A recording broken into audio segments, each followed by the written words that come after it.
แต่ละมื้อนี่ไปหาขุดกระปูบ่มันปนโดยปนหรือว่าเฮ็ดจะได้กินปนเป็นตาแซ่บเลยเนาะ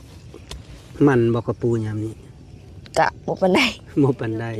มีแนวกิน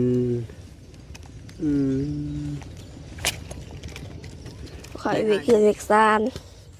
จะไปเฮือนวิกซานบ่ตื่นมาแล้วก็นึ่งข้าวโดย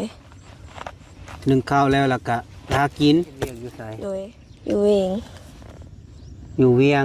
โดยไปกับไผไปกับน้อง2 คนโดยไปเฮ็ดงานยังอยู่พุ่นน่ะงานสืบตอนนี้อยู่ในใจล่ะนะอยากได้อีหยังแท้ที่สุดนะจะได้เฮือนได้เฮือนอยู่อยู่ติกะพอไว้นิดนึงพอไว้หน่อยนึงโดยแข่งบอกกับน้าบ่าวบ่เอาอีหยังเงินคือมีเงินซะโอ้แหละเอามาที่ไสโอ้เอามาที่ไส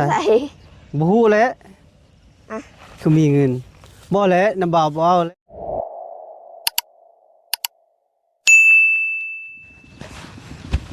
พี่น้องเนาะพอดีบ่าวแก้วมาหาน้อ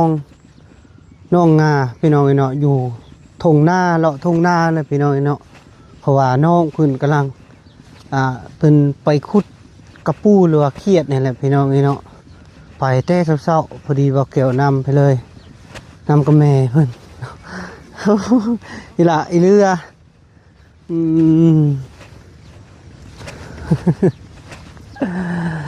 เอ้ยมาที่ไสให้ขุดได้อยู่บ่ยังมันได้ไปเจ้าไปขุดแถวใดแถวนี้ขุดหยังกระปูบ่แม่จะเมื่อเลยสบายดีเด้อเมื่อไว้แท้บ่ขุดซอยลูกบ่มิดสิม้อยโอ้ยจะมาที่เช้าบ่น้องเจ้าได้ซะอยู่เฮือนมาพอดีเลยพอดียามเช้าพี่น้องนี่เนาะเห็นภาพน้องไปเลยไปหาขุดบ่อแก้วไปหาอยู่เฮือนบ่เห็นพี่น้องนี่เนาะก็เลยแม่เพิ่นมานำแล้วก็บ่อแก้วก็ตามอีกพี่น้องนี่เนาะบ่อแก้วเลาะทางพุ่นทางทงพุ่นล่ะพี่น้องนี่เนาะแต่ว่าบ่เจอน้องเพิ่น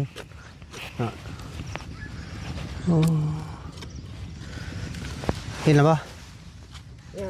ยังเลิกบ่ลูกเอาเห็นละกะตื่นอยู่เนาะ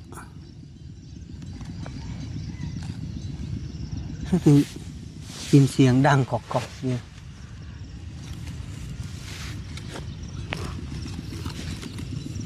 คนอีกไหมเลย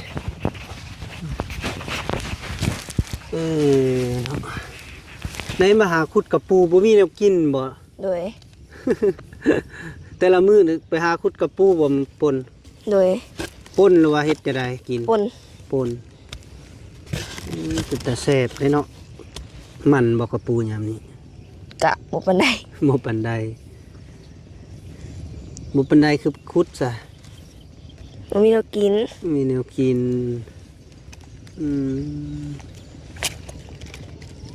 ในอ้ายเพิ่นมาดึกบ่เมื่อดึกบ่คืนนี้7 โมงไผล่ะไผเมื่อนำหลังฮะแว่นไอลี่บ่เบาลีได้นี่ก็แม่นดินี่มันคือโตน้อยแท้บ่กระปู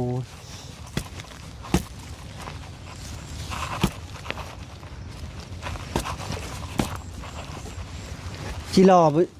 ใหญ่ละบ่จิรอกะใหญ่เติบ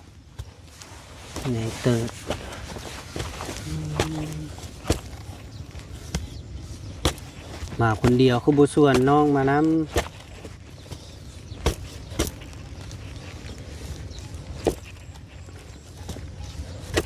ข่อยไปคืนเวกซาน จะไปเฮือนวิกซานบ่ตื่นมาแล้วก็นึ่งข้าว โดย นึ่งข้าวแล้วก็หากิน โดย น้องจะได้ถ่าบ่ลุกบ่ลุกนำกันอยู่บ่ ลูก ลุกแล้วเพิ่นน่ะล้างถ้วยล้างบวงท่า โดย ใช้ชีวิตแบบนี้พี่น้องนี่เนาะเป็นเนาะจะไปหากินเนาะคือน้องไฟฟ้าเลยพี่น้องนี่เนาะบ่มีเงินกินนะ บ่มีผู้หาพี่น้องนี่เนาะ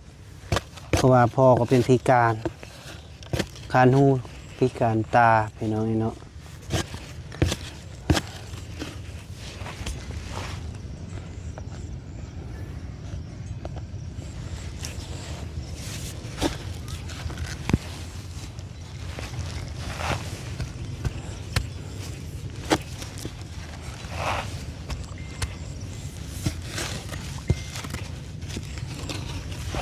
ยังบ่ทันไทยหน้าบ่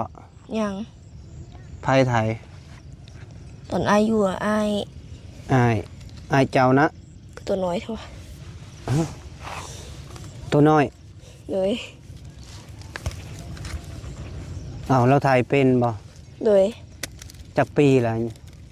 ประมาณ17-18 78เอ้า เราไปไสเดี๋ยวนี้นะ ไปเอ็ดงาน ไปเฮ็ดงาน โดย แล้วยังบ่มาบ่ โดย เดือนใดเราสิมา เดือน7เดือน8นั่นแหละ เดือน7เดือนยามหน้าพู้นเลย 8ยามหน้า โดย อืมอันนี้ก็แม่นตินี่แม่นบ่ โดย อืมพอดีฝนตกแล้วมันขึ้นใหม่เนาะ โดย มันขวดไปเลย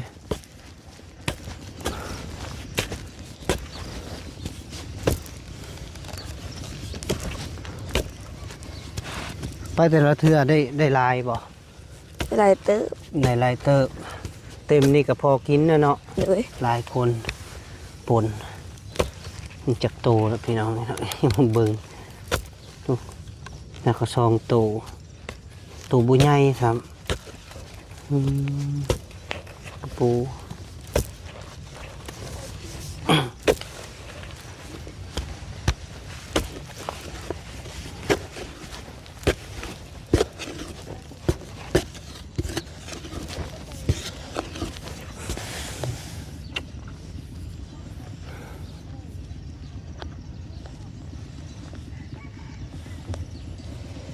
ไปขุดบ่อยละอาหารที่ลักๆที่เจ้าอยากกินแม่นหยังอาหารที่เจ้าอยากกินสุดๆอยู่ที่ว่าเจ้าคิดอยากกินได้สุดๆหรือแม่นอาหารอีหยัง บ่มี บ่มี โดย บ่มีแม่นกระปูนี่บ่ โดย อาหารหลักของเจ้าได้นี่เนาะสมมุติว่ากุ้งปลาหมึกสินดาดเจ้าจะกินนี่ยังที่สุดในสามอย่าง บ่อยากหยัง บ่อยากหยัง โดย อยากทอดกระปูนี่ โดย เนาะน้องเพิ่นว่าบ่อยากอีหยังเนาะแต่เคยกินอยู่บ่ผ่านมากะ กะเคย เคย เอาไปเอ็ดเวียกผู้ดอก หึ เอาไปเอ็ดเวียกผู้ดอก ได้ก่อ เอาไปเอ็ดเวียกผู้ดอก โอ้แต่ไปเฮ็ดเวียก โดย จะไปเฮ็ดเวียกอยู่ไส อยู่เอง อยู่เวียง โดย ไปกับไผ ไปกับน้อง ไปกับน้องสองคน โดย ไปเฮ็ดงานหยังอยู่พุ่นน่ะ งานสืบ งานเสิร์ฟอาหารนี้ โดย โอ้เดือนเท่าไรเพิ่นให้ เดิน2 ล้าน เดือน2 ล้าน เดี๋ยวนี้น่ะบ่ไปล่ะ ก็ลดแพง ค่ารถแพง โดย โอ้โดยน้องสาวเจ้าอ่ะบ่มีโทรศัพท์ลิ้นติ โดย ลิ้นโทรศัพท์นำกันบ่ โดย เพราะว่าพี่น้องไอ้เนาะ เมื่อวานนี่เบาแก้วยังบ่ทันถามละเอียดว่าน้องเป็นจังใดอะนะเพราะว่าให้เบาลีเบาไล่เบายาวให้พื้นทายก่อนเพราะว่าก็เขตนี้ก็ได้พี่น้องไอ้เนาะให้พื้นทายก่อนก็ดีแล้วพี่น้องไอ้เนาะก็เบาแก้วก็ถ่ายน้ำลังเพราะว่ายังถ่ายอยู่คลิปหนึงแต่ว่าแบบมันสับสนถ่ายเบิดซองแล้วก็เลยยังบ่ทันถามละเอียดน้องเพิ่นเนาะอายุเจ้าอันจักปีก็อายลืมเลย14 ปีโดยการทำการเฮียนเนี่ยถือว่าประละเลยเนาะบ่ได้เฮียนเลยเนาะโดยโดย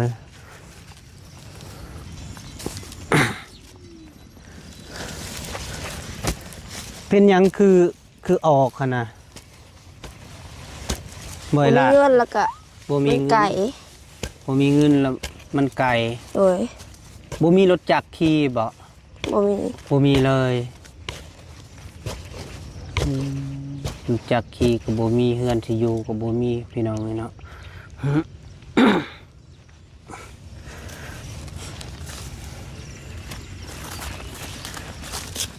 ติ๊กใหญ่แล้วเนาะโหใหญ่น้องตื่นเช้ามาน้องเพิ่นก็นึ่งข้าวพี่น้องนึ่งข้าวแล้วก็มาหากินแล้วแล้วเมื่อเฮ็ดกินให้สู่น้องกินนี่บ่ โดย สู่น้องสู่แม่พอกินลำบากอีตนดีเนาะพี่น้องเนาะ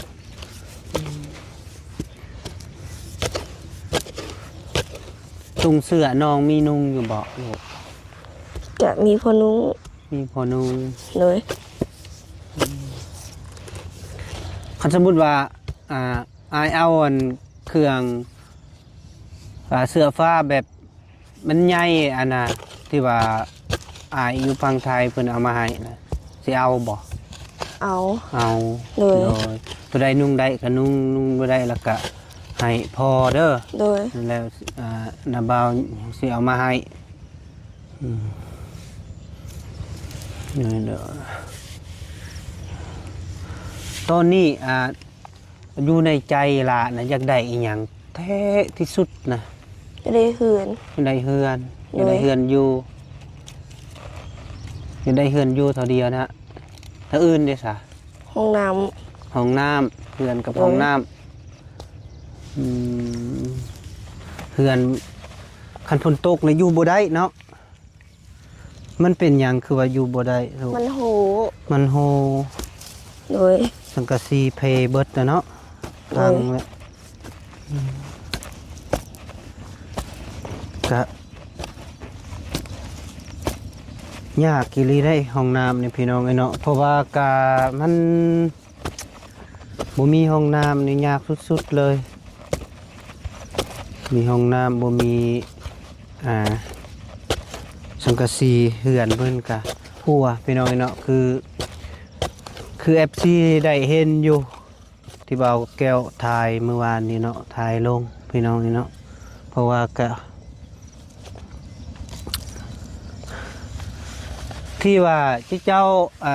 จะขอความช่วยเหลือจาก FC หรือว่าน้ำนาบ่าวนี่ก็อยากได้2อย่างนี่บ่ที่ว่าบ่มีใส่นะโดยเฮือนกับห้องน้ำ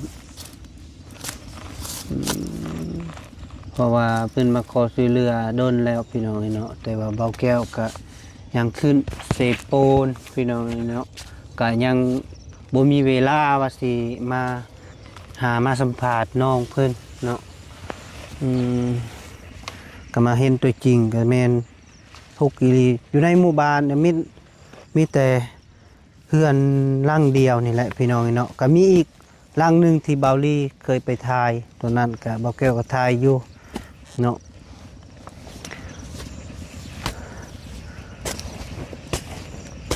ผู้คนอื่นก็ทุกข์คือกันพี่น้องเนาะแต่ว่ามีเฮือนอยู่แบบเฮือนหลังสมบูรณ์แต่ว่าน้องยังบ่ทันมีเนาะ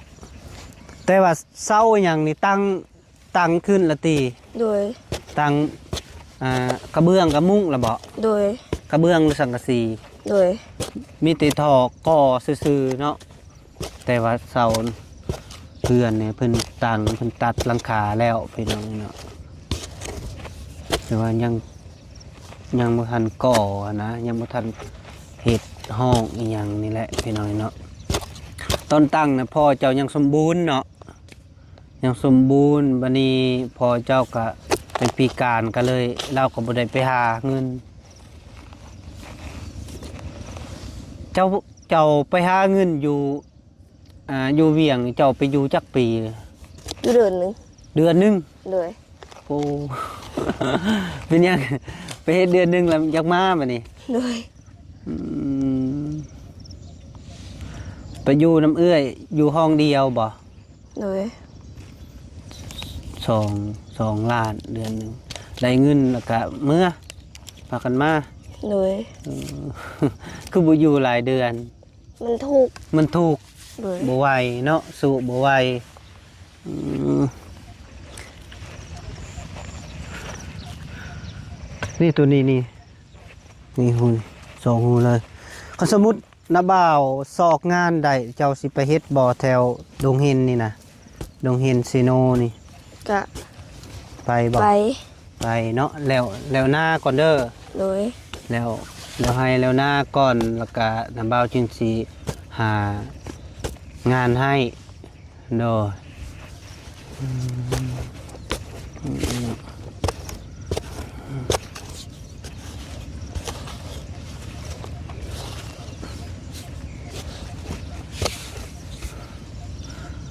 ก็แค่นี้บ่เลิกปานใดเนาะ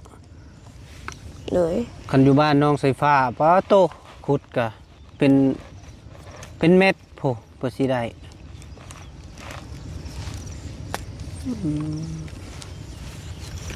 มาแต่เช้านะคนเดียว น้าบ่าวบ่ได้ขุดซอยได้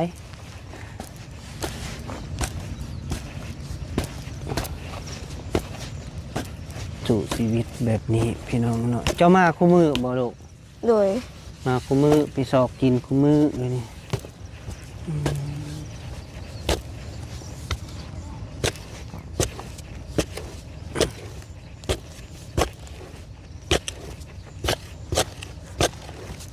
สบู่แผบเกลือเป็นนัวมีติมีกินมีใส่อยู่ติ กะพอมี พอมี ดีกับบ่มี ฮะ ยังบ่มีเงินซื้อกับบ่มี อ๋อยังบ่มีเงินซื้อบ่มี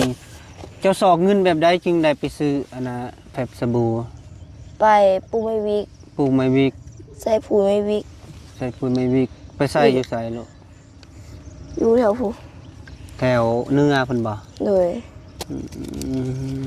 แถวเนื้อเพิ่นให้วันเท่าใด วันละแสนสาม วันละแสนสาวบ่ แสนสาม 130 โดย ไปเบิดซองบ่กับน้อง โดย วันละ330,000พี่น้องจะไปขุดเจ้าเคยเจอกบเจอหยังบ่ เคย เคยเอาอยู่บ่กบกะ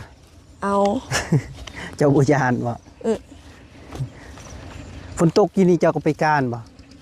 ไปอยู่ ไปอยู่ โดย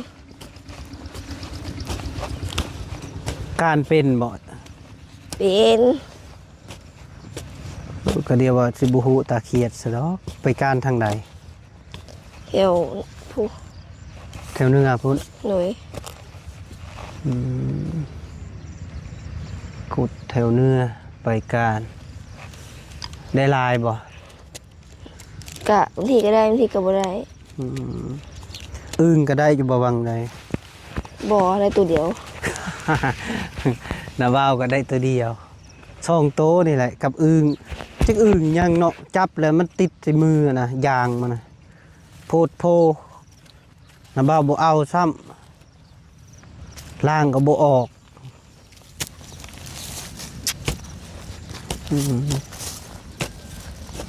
เจ้าเคยเห็นสองของนาบ่าวอยู่บ่ บ่ บ่เคย โดย ซองนะบ่าวซื้อบ่าวแก้วเด้อตัวไทยนะ โดย บ่าวแก้วสแนลเห็นเสื้อสีแดงดอกนะบ่าวนุ่งนะในบ้านเฮานี่มีแต่ผู้เดียวและติดตามตลอดผู้อยู่ข้างเฮือนลืมแหละ นะบ่าวอยู่นี่ดนอยู่แต่ว่าบ่จื้อคือแต่เจ้าก็คอยบ่จื้อแต่เจ้าเคยเห็นค่อยบ่ เคย เคยอยู่ไส จะมาซื้อไก่ มาซื้อไก่ เลย ขายเลขเนาะ เลย ตอนนั้น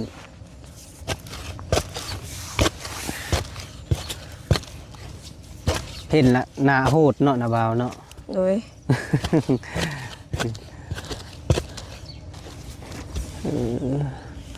บัดนี้อันบัตรเติมเงินได้ล่ะเอาเงินมาที่ใส่ซื้อ เอาเงินตัวไปปลูกมัน ไปปลูกมัน บางทีก็บ่มีเงินก็บ่เติม อดลิ้น เลย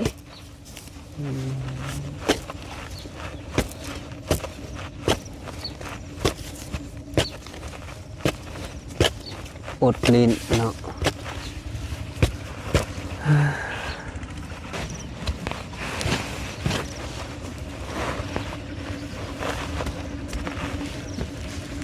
เลิกบ่ลูกโอ้เลิกเนาะเลิกลายก็บ่เอา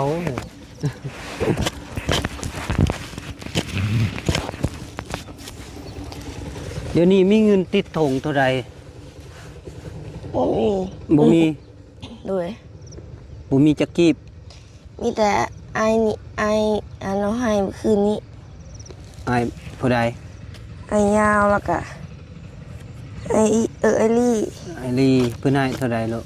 ให้คนละ50กับน้อง คนละ50กับน้อง เลย คนละ50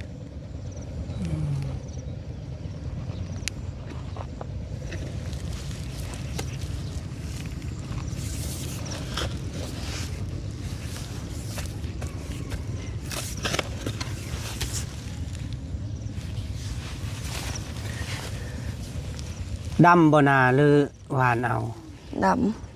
ดำเนาะ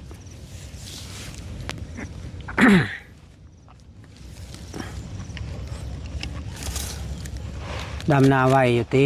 ำกะพอไว้นิดนึง พอไว้หน่อยนึง เลย แข่งบอกกับน้ำเบา บ่ บ่ น้ำเบาเฮงดำนาซะ เป็นหยังอันนี้ฮู้หยังโอ้ยจิล่อบ่ บ่ จิรีดติโอ้ยฮู้ใหญ่เอ้ยกบกูจักแน่นอนเนาะจะว่าบ่ บ่ฮู้แหละยังมันออกแล้วบ่จัก กบนะ เลย บ่ออกดอกอ่ะมีอยู่บ่ลุ้นมาดู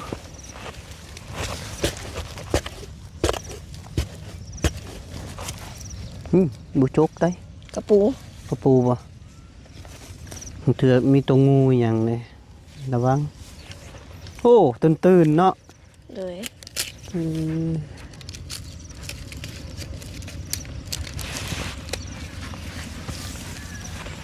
มาอาสิถือก่อนถือให้หนักแล้วได้นี่ได้ลายเติบแล้วไปจักนี่อืม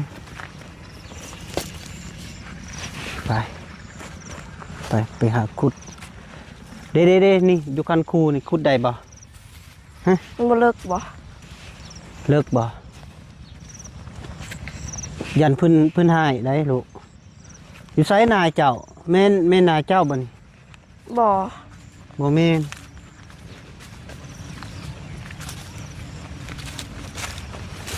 นายเจ้าน่ะอยู่ไสค่ะ เอาปู อยู่ทางพุ่น เลย ไก่บ่ เลย ให้น้องเพิ่นขุดก่อนพี่น้องนี่เนาะ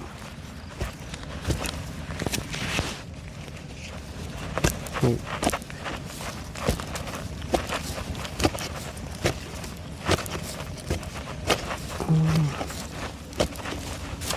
เห็นบ่แม่นยังอ่ะนะตื่นเด้ เรียกว่างูซะดอก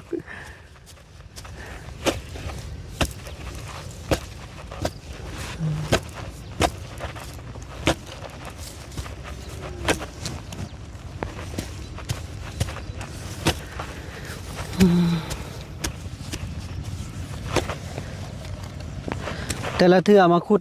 ได้เต็มคลองหน่อยนี่กับเมื่อ เลย หรือว่าบ่เต็มกับเมื่อก่อน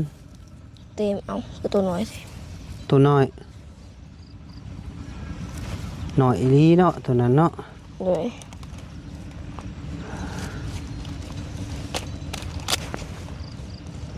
เอา อีหยัง เงิน อ้าวคือมีเงินซะ โอ้แหละอะ อ้าวเอามาที่ไส โอ้ อ้าวเอามาที่ เงิน ไส ละใส่ บ่ฮู้แหล้ว อะ คือมีเงินบ่แหล้วน้ำบ่าวบ่เอาแหล้วบ่แม่นเงินน้ำบ่าว เอา บ่แม่นเงินแม่เจ้าบ่เจ้า โอ้ เจ้าเห็นแล้วบ่ บ่ นั่นแหละบ่กวดก่อน เวลาเอาอันของเพิ่นมาบางเทื่อเงินเรายัดไว้อยู่หั่นแหละ อ่ะ บ่แม่นเจ้าลงยัดบ่ บ่ เออบ่และบ่แม่นของน้ำบ่าว บ่แม่นบ่ บ่แม่นสิแม่น จ้า เจ้าหั่นแหละเด้ออืมโอ้ขุดกระปูก็ได้เงินพร้อมบาทนี่โอ้สูบได้เลยเบิ่งมาดูเลขยังอะนะเลขถ่ายในใด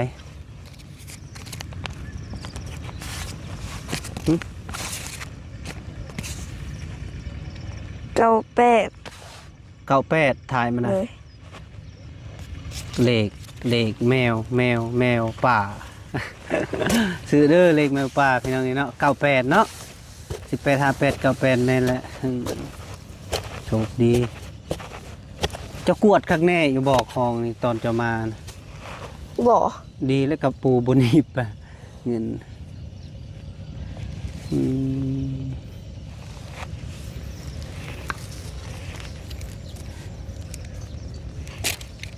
โอ้ได้หลายบ่อืมโอเค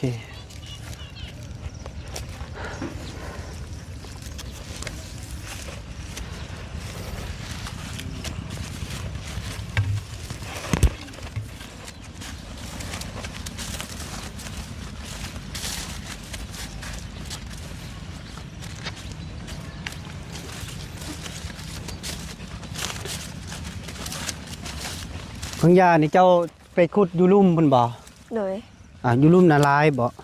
ก็บ่ปานใด ฮะคือไปไกลซะ ว่าสิไปทางหน้าเลย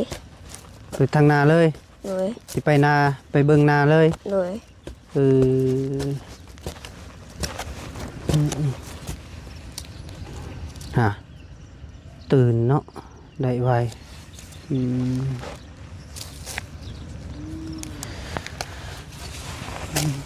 เงินนาบ่าวให้เจ้าเติมบัตรเด้อลูกเด้อเพราะว่าที่ว่าเงินที่ทางผู้ใหญ่ใจดีทางประเทศเพิ่นพากมาให้แล้วก็ที่ว่าจำนวนเงินที่เพิ่นให้นาบ่าวไปใส่น้ำมันรถนะไปนี่ไปนั่นแล้วก็ไปท้ายเขตแบบนี้คลิปแบบนี้แล้วก็เพิ่นก็เติมให้เติมน้ำมันค่าเดินทางแล้วพอดีนาบ่าวก็เก็บไว้ก็เห็นคือคนทุกข์ยากบ่หรือเห็นแบบผ่านๆแล้วก็นาบ่าวได้ถ่ายคลิปถ่ายทำนาบ่าวก็เอาให้ เลย แล้วก็ปันกันใช้กับโบแมนเงินนาบ่าวดอกเงินที่เพิ่นมาช่วยเหลือให้นาบ่าวเติมน้ำมันแล้วก็นาบ่าวก็มีสะพานบุญต่อหั่นนะ เลย โดยแบบนั้นกับโบแมนเงินนาบ่าวดอก ให้เจ้าเติมบัตรเบิ่งโทรศัพท์กับน้องเด้อลูกเด้อ เลย อ่า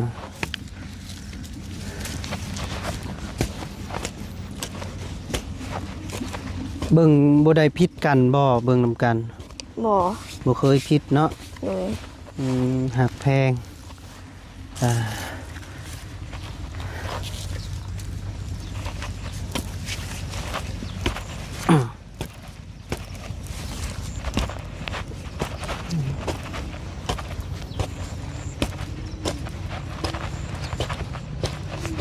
เอาคือมีอยู่วันนี้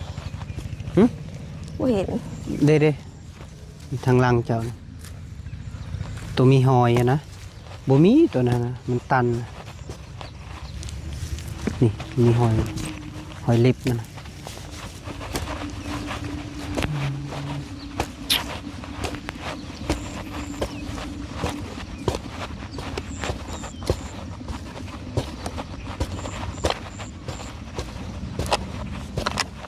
น่า เห็นไวเห็นนั้น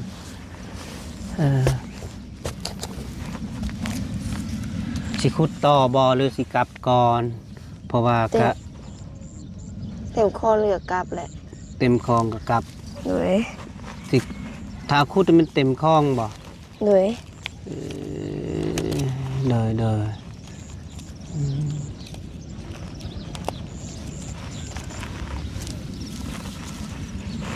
ไปขุดก็ขุด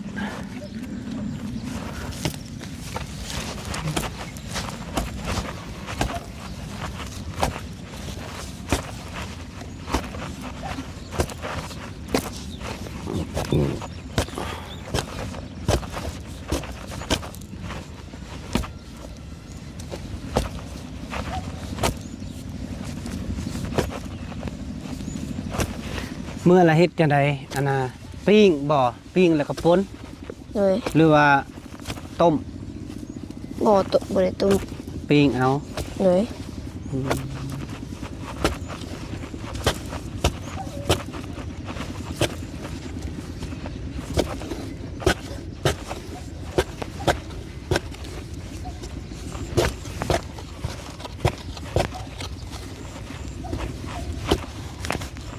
จะน้อยกระดำให้ดำหน้า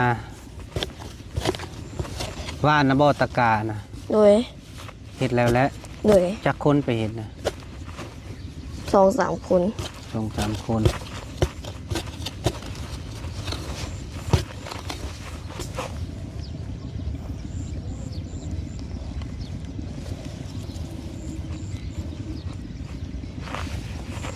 วิธีจับมืออาชีพเลยพี่น้องเนาะปั๊บอยู่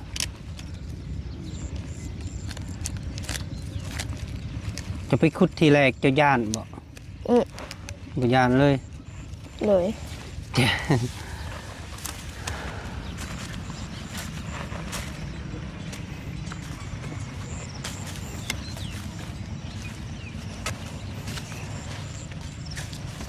นี่ตัวนี้ลูก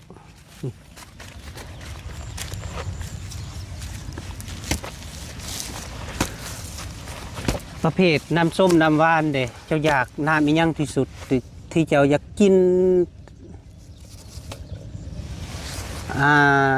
ที่เจ้าอยากกินที่สุดที่ว่าที่มีบำรุงต่อเจ้านะแม่นน้ำอีหยังเพนน้ำหวานมีเป๊ปซี่น้ำส้มน้ำเขียวน้ำเขียว น้ำเขียว โดย กินน้ำเขียวมันหอมเนาะ โดย ทุเย็นก็มีตีอยู่เพื่อน โดย มีแต่ว่าไผ่พื้นนี่สะดวกอยู่เนาะสะดวกใส่อยู่แต่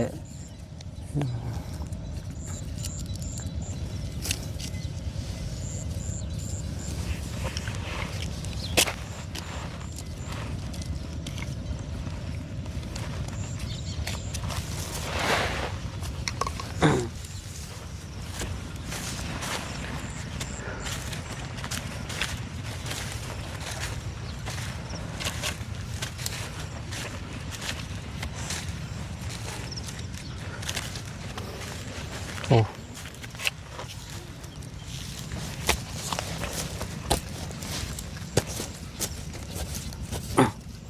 เขาเอาหูแบบหูใหญ่ๆถุงนะ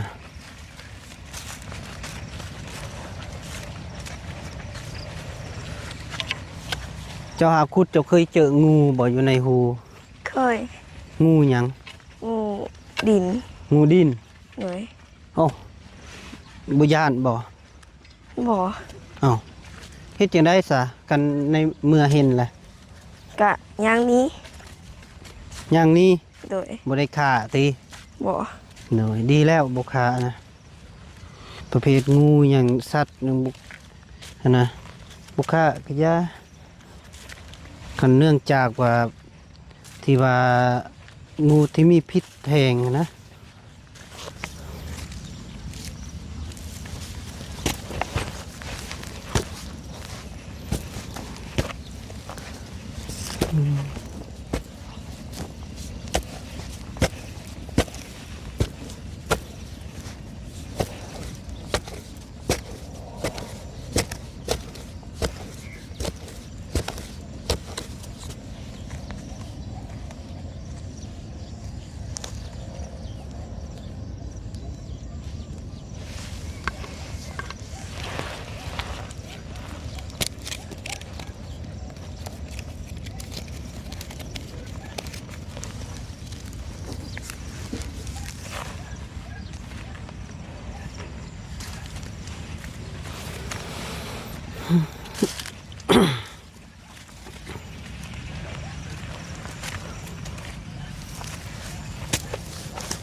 จักโมงแล้วมาเนี่ย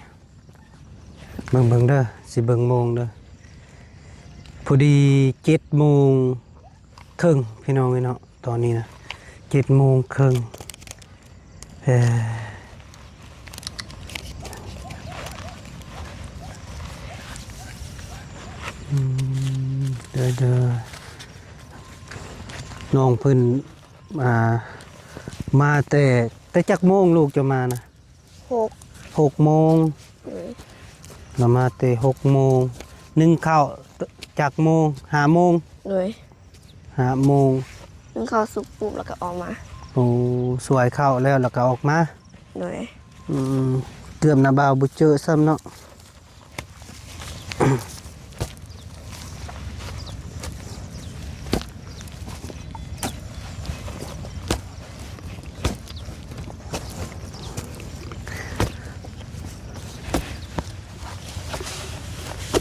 คิวเวลาคือคิดอยากแถ่เป็นอย่าง ว่าเขาเทให้ ไพ่ไทยหาย หมู หมูคนอยู่ใส่ คนแถวบ้าน แถ่เป็นเนาะ ให้หมูแถ่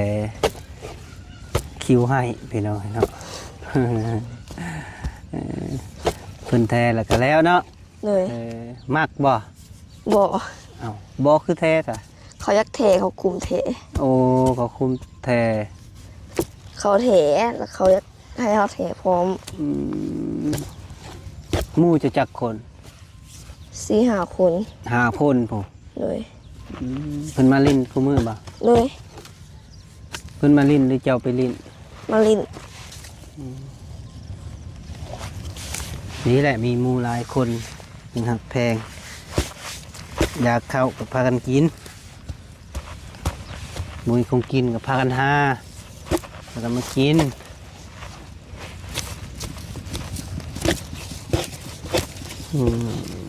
ได้พื้นไทยหน้าพี่น้องเนาะไทยให้ไทยหน้าตอนนี้ก็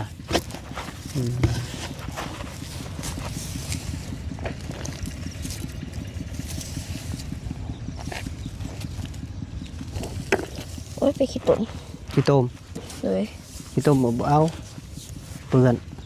เปื่อนแล้ว น้ำบ่าวว่าพ่อแล้วลายแล้วบ่เปิดให้น้ำบ่าวเบิ่งบ่ดูเด้พอกินแล้วมันสวยแล้วลูกกลับก่อนเป็นยัง เลยกลับ โอเคไปบานนี่พี่น้องเอ้ยเนาะจะได้พาน้องเพิ่นกลับเนาะเพราะว่ามันสวยแล้ว7:00กว่าให้เพิ่นกลับก่อนเมื่อเฮ็ดแต่งอยู่แต่งกินเอาพ่อแม่พี่น้องพบเจออยู่ที่เฮือนเพิ่นแหละพี่น้องไอ้เนาะวันนี้เบาแก้วสิต่อเป็นคลิปหน้าเนาะพี่น้องไอ้เนาะคลิปนี้ก็เบาแก้วสิอำลาก่อนเด้อพ่อแม่พี่น้องได้จบคลิปปิดคลิปสกอนขออยู่ดีมีแห่งเด้อพ่อแม่พี่น้องมาสู่คู่สู่คนอยู่มันคนยืนตลอดปีตลอดไปโศกมาลำรวยมาสู่คู่สู่คนปีนี้ก็ มื้อนี้เป็นมื้อวันจันทร์พี่น้องเนาะก็ให้ทึกเลขทึกหวยเด้อพ่อแม่พี่น้องโดยบ๊ายบาย